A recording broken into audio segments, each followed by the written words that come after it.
faccio subito una domanda. Se pensate ad un trattore che circola su strada, qual è la prima cosa che vi viene in mente?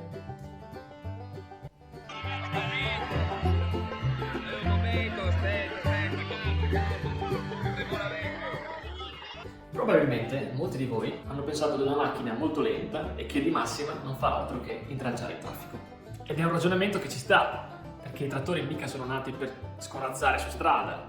Ma ho una buona notizia per tutti quanti. Infatti, usi e costumi degli agricoltori stanno cambiando.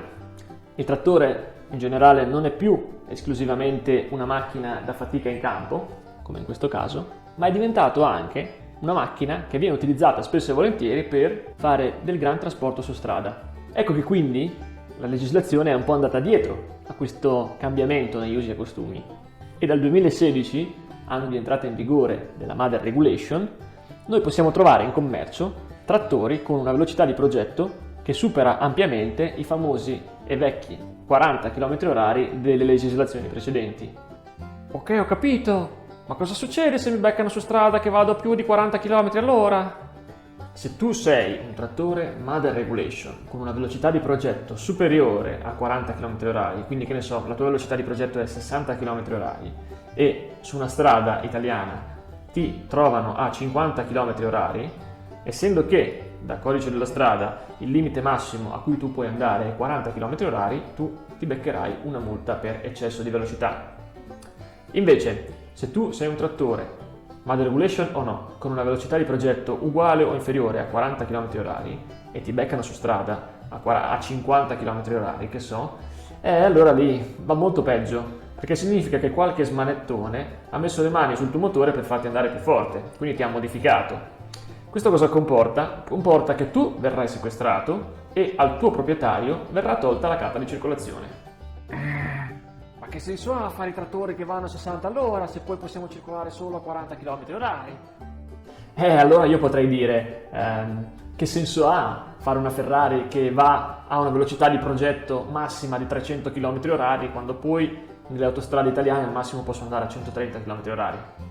Vedi, il ragionamento è lo stesso. Tu non devi mai confondere la velocità di progetto, che è un parametro appunto progettuale, tecnico e definito all'interno del regolamento Mother Regulation, dall'altro valore che è la velocità massima a cui io posso circolare su strada, che invece è un parametro di tipo comportamentale definito dal codice della strada. Sono due cose che non c'entrano niente l'una con l'altra. E poi i 40 km/h, diciamocelo, sono un limite del codice della strada italiano, che in futuro potrebbe anche essere aggiornato e aumentato, chi lo sa, noi ce lo auguriamo. Dall'altra parte ci sono già altri stati membri in cui questo limite è più alto. Ok, tutto bellissimo, ho capito tutto, ma non ci è ancora detto qual è il trattore più veloce del mondo. Effettivamente hai ragione, me ne stavo quasi scordando.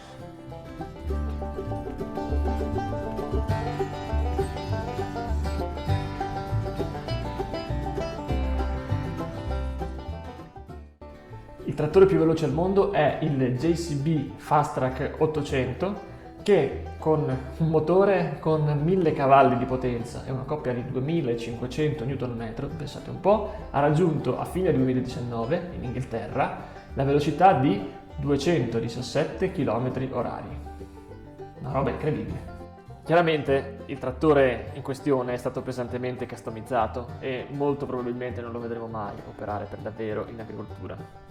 Ma il concetto che deve passare è che il trattore non è più una macchina lentissima da utilizzare unicamente in campo, perché noi costruttori siamo diventati bravi a fare macchine che hanno ottime prestazioni in campo e a velocità molto basse, ma al contempo sono anche ottime macchine veloci per fare del trasporto su strada. Dì la verità, ti ho lasciato a bocca aperta, Ciao e alla prossima!